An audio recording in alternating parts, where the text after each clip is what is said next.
At my sister's engagement dinner, her fiancé's friends said, "Who gifts a mid-range sedan for an engagement?" His parents gave them a condo. My sister smiled and added, "If you don't like their jokes, you can just pay and leave." I said, "No problem." Then I stood up, took my keys, and walked out. The next morning, the $48,000 wedding fund was missing, and so was the car. I was the first one to arrive, parked right in front of the restaurant, under one of those tall glass windows that reflect everything back at you. It was one of those fancy places, polished marble, waiters in vests, overpriced wine poured before you even sit down. I checked the car one last time. The ribbon was straight. The paint sparkled. The interior smelled like new leather. It wasn't luxury, but it was mine. Clean, reliable, new. A gift. Not because I had to. Because I wanted her to feel supported, celebrated, like someone in her life actually shows up. She's my younger sister, 8 years apart. She's loud, bright, a little chaotic. The type that makes reels during dinner and calls it a brand. But she's still my sister. And this was her engagement dinner. I walked inside. She was near the bar, glowing in a silver dress. Next to her was Jason, her fiancé, hair like a TV anchor, suit that probably can't be machine washed. Behind him, 3 friends. Matching teeth, matching laughter, matching smirks when they saw me. I walked up, handed her a small envelope. Smiled. "Congrats, Emmy," I said. "Really, I'm happy for you." Then I pulled the second key from my jacket, held it out. "And this is yours." She blinked. "What is it?" "Come outside." We stepped into the parking lot. I clicked the button. The sedan lit up, beeping quietly. White, brand new, tied with a ribbon like something out of a movie. She gasped. "No way. Are you serious?" "Yeah," I said. "It's yours." She hugged me. Tight. Real. That moment, I thought I got it right. Back inside, she was showing off the keys, spinning them in her hand, smiling wide, until one of Jason's friends leaned over and asked what she got. She pointed. "That car out front." He blinked. "That mid-range sedan?" Another guy laughed. "My parents got us a condo. In Marbella." Laughter. Real, cutting laughter. I looked at Emmy. She heard it. She could say something. Shut it down. Defend me.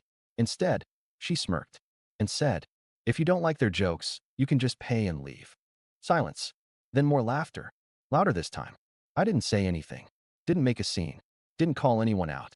I just stood up, reached for the keys in her hand, took them back, gently. She stared at me. "Are you serious?" I said, "No problem." Then I turned and walked out. No anger. No door slam. Just me, heading out into the night. I started the car. Sat for a second. Looked in the rearview mirror. She was standing at the window, not smiling anymore. Then I drove. No music. No rage. Just motion. Because sometimes, the loudest thing you can say is nothing at all. The garage was quiet. I pulled in, killed the engine, and just sat there. The overhead light flickered once and went out. One of the ballasts must have gone again. I'd meant to fix it all week, but I'd been too busy trying to make everything perfect for someone else. There was dust on my boots, oil stains on my cuffs, grease under my fingernails, even after scrubbing. That's who I am. Not a showman. Not a condo gifter. Just the guy who stays late so someone else's car doesn't stall on the freeway. I'm not rich. Never said I was. But when she needed help, I showed up. When she got into college, Mom cried and Dad bragged, but neither of them offered to help with her dorm deposit. So I did. First month, last month, plus the damage fee in case something broke. When her old Civic started stalling on cold mornings, I rebuilt the starter myself. Didn't even charge for parts. When Jason lost his summer job 3 years ago, I let him work in my shop. He was late, careless, left a wrench inside a brake rotor once. I didn't say a word. Because she asked. Because he was important to her. I paid for that sedan with 23 grand I'd been saving for a new lift. My current one wheezes every time it raises an SUV. It's a risk. But I thought, maybe if I gave her something solid, something real, she'd feel grounded, supported, like someone in this family had her back without conditions. I never asked for thanks. Not once. Didn't need her to post about it. Didn't want her to tag me. I just wanted her to feel like she had someone in her corner. That's all. And now? Silence. No text. No call. Not even a "where'd you go?" Just nothing. Around 10, I grabbed a beer from the office fridge. Sat in the corner of the shop where the signal's best. Opened Instagram. I didn't mean to check her page, but my thumb knew the way. There it was. A perfect picture. Jason holding her waist. That ridiculous champagne tower behind them. Captioned, "True love brings gifts beyond price." She tagged the restaurant. She tagged Jason. She tagged the luxury realtor that sold his parents the beachfront condo. And she tagged the car. My car. My gift. But the tag said, some people try, others deliver. My throat tightened. Then I saw the comments. One of Jason's friends, the one with the watch worth more than my rent, had commented, guess we dodged a lemon. 8 laughing emojis. Another wrote, mid-range mindset energy. Emmy had replied, you guys are terrible. That was it. No defense. No correction. Just giggles in emoji form. Over the only thing I ever gave that came with sacrifice. I turned off the screen. Sat in the dark. And here's the part that hit hardest. Not the joke. Not the tag. Not even the way she let them laugh at me. It was this. I knew she saw me leave that night. Knew she felt the keys slip from her fingers. Knew she watched the taillights vanish. And still, nothing. I gave her something I worked for. Bled for. Sweated over in 100-degree heat. And the only thing I got back was a caption. That's when I realized. This wasn't just about a car. Or a dinner.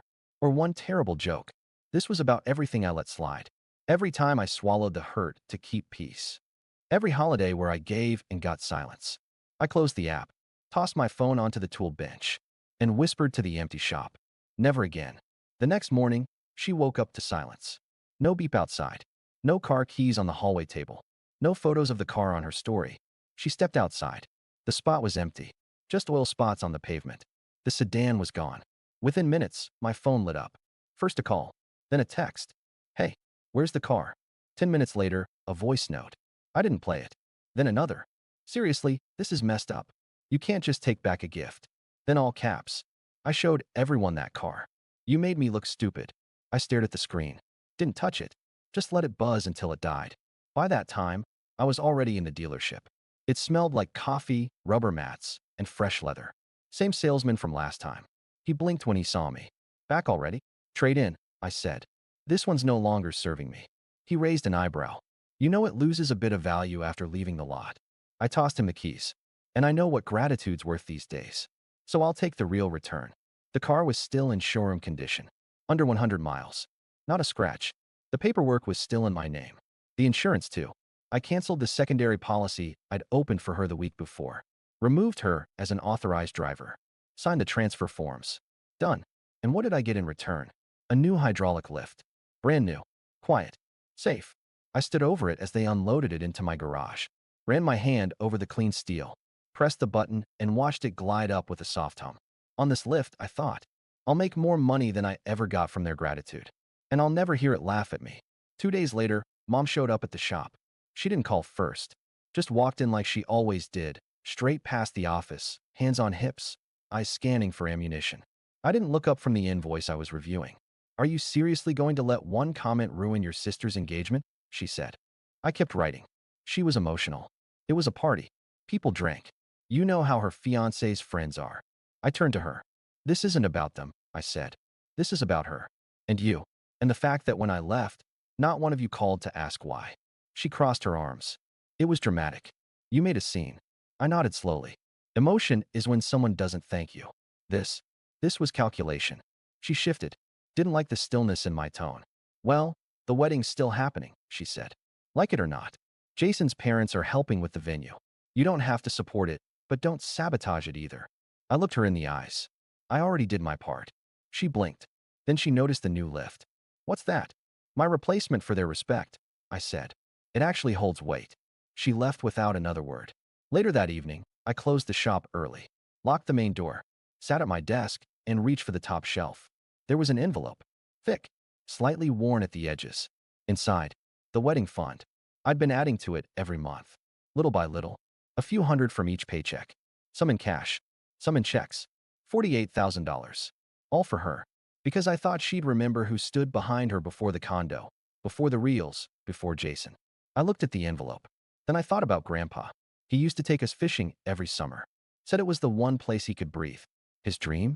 A small fishing boat of his own. Nothing fancy. Just enough to fit 3 people and a radio that still played the oldies. He never bought it. Said it wasn't practical. I drove to his house the next morning. Sat with him on the porch. No big speech.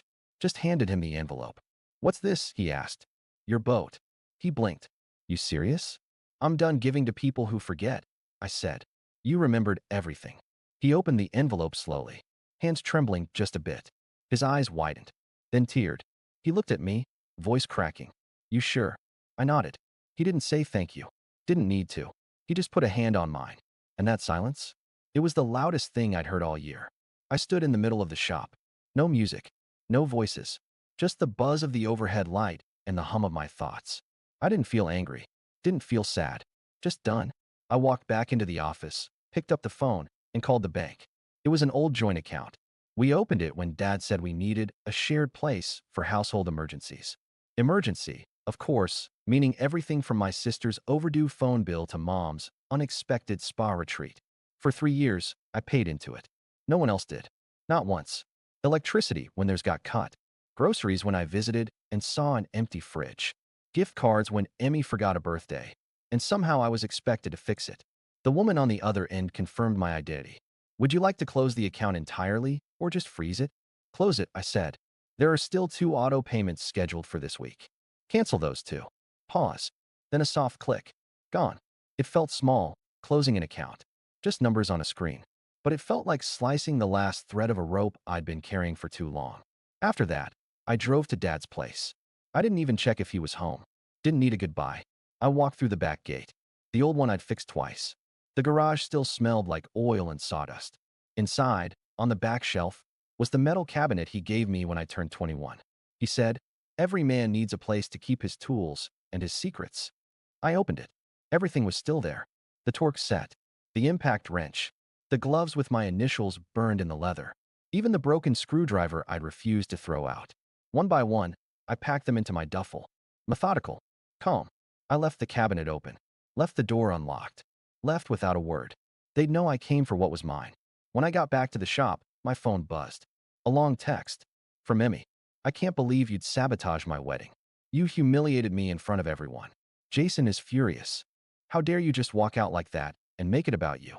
This is MY moment. You never cared about me being happy." I stared at the screen, then typed 4 short lines. I didn't sabotage anything. I just stepped out. You said if I didn't like it, I could leave. So I did. Sent. Then I went to contacts. Mom, Dad, Emmy, Jason. Blocked. All of them. I didn't feel triumphant. Just still. The next day, I opened the shop as usual. Changed tires. Adjusted brakes.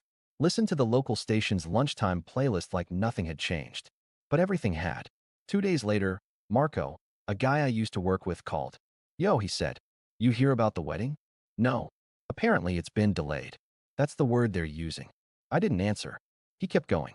Jason's parents pulled out. Said they were willing to help, but now they want him to fund the rest himself. Guess they're not fans of the family drama.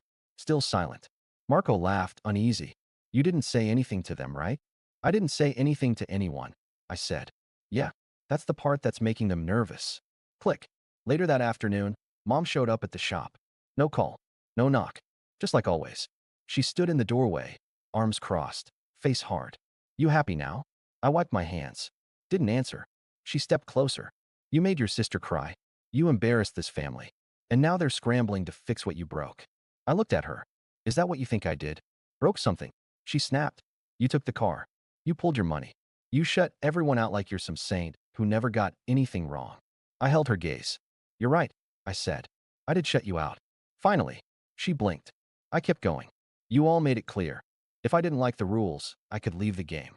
So I did. I'm not playing anymore." "You're overreacting." "No. I just stopped pretending." She hesitated, then softened. "Look, the wedding can still happen. Jason's parents might reconsider.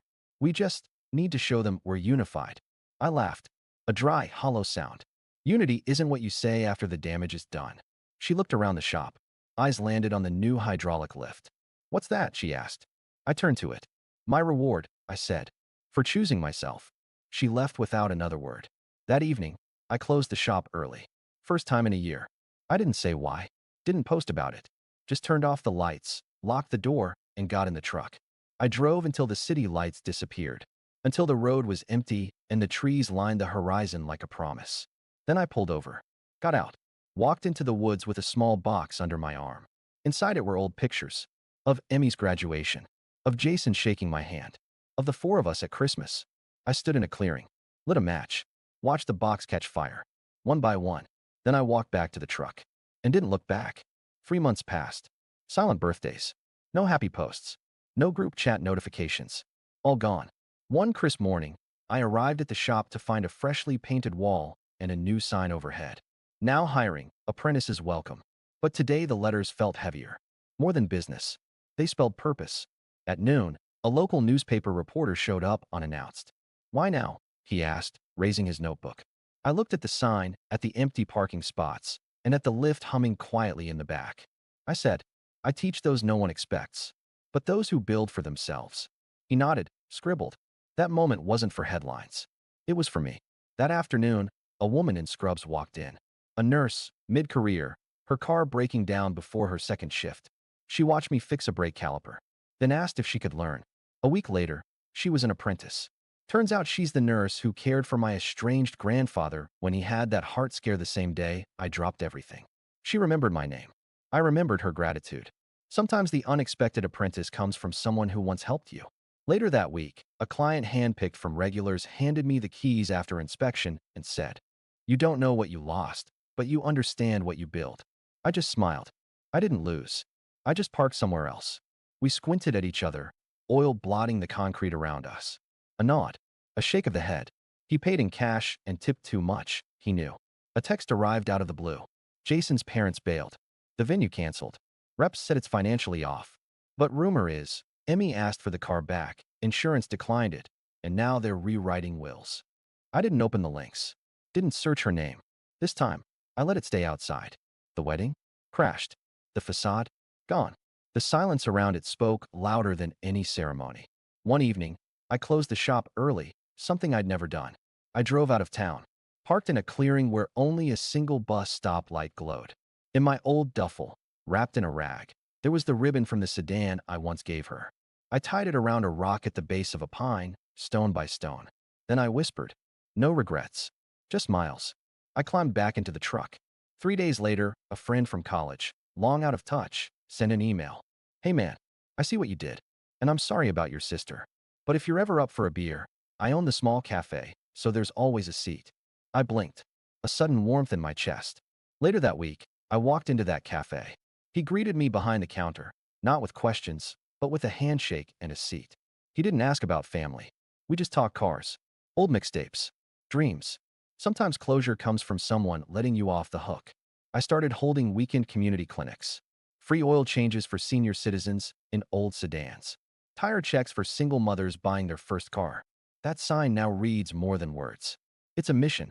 Saturday evening, shop dark, lift off, tools silent. I walked outside, got into my old faded pickup, smoke drifting from the exhaust. Put an old cassette tape into the dash. The radio crackled. A classic song started soft. I rolled the window down, forced a deep breath. I backed out of the lot. Not angry, not sad, just calm. And for the first time, I felt at peace. Miles ahead now, 1 mile at a time. And I drove on. 3 months passed. The shop was running smoother than ever. The lift I traded the car for was paying off. I had 3 apprentices now. One of them, Luis, brought in donuts every Friday. He reminded me of me when I first started, grease under the nails, hungry to learn, hungry for something more. Then, one morning, my phone buzzed. A name I hadn't seen in months. Mom. Her message was short. "Family barbecue this Saturday. Your sister and Jason will be there. Come if you want. We'd love to see you." No apology. No explanation. Just a casual invitation like nothing had happened. Like the engagement dinner never happened. Like the whispers about the car were never said. Like I didn't rip $48,000 out of their plans and walk away without looking back. I stared at the screen for a minute, rereading the words. I could have gone. Could have smiled through clenched teeth, eaten overcooked ribs, shaken Jason's hand like it meant nothing. But that wasn't me anymore. I didn't reply. Instead, I made a call of my own. "Grandpa," I said, "you still got the boat ready?" He didn't ask why. He just said, "She's in the water. I'll bring the bait." That Saturday, while they grilled steaks and pretended we were all still one big happy family, I was on a lake 30 miles away. The air was still, the water like glass. My grandfather and I sat shoulder to shoulder in silence, fishing rods resting on our knees, the gentle hum of the trolling motor in the background. It was quiet. The kind of quiet that heals you, not the kind that punishes. We didn't talk for a while. Just cast, reeled, waited. Then he broke the silence. "You know," he said, eyes on the line, I've seen a lot of families fall apart. Pride gets loud. But sometimes, forgiveness just whispers. I didn't answer right away. I watched the sun flicker on the surface. Thought about that engagement dinner. About the way my sister looked at me when her fiancé's friends mocked the car I bought. About how she joined in. About how no one said anything. Not even mom or dad. Just silence. Like that was okay. I didn't walk away because I was angry, I finally said. I walked away because I was invisible. He nodded, reeled and slow. Still, he said, sometimes, even invisible people get invited back. I smiled, but it didn't reach all the way. We didn't catch much that day. Just a couple bass and a tan line. But I hadn't felt that hole in a long time. When we got back to the dock, he helped me tie off the boat. I climbed into my truck. Sat for a minute with the keys in my hand. I opened the message again. Stared at it. Deleted it. Drove home. That night, I stood in the garage, looking at the lift. Luis had left a note taped to the side. Thanks for teaching me how to do things the right way. You're the only one who ever believed I could. I folded it, stuck it in my wallet. Then I sat on the steps outside the shop. Crickets singing in the dark. I kept thinking about what Grandpa said. That maybe I didn't have to forgive them. But maybe I could learn how to live without the weight of it. So here's my question. If your family finally opens the door again, but never says, I'm sorry, do you walk back through it? Or do you keep driving, 1 mile at a time?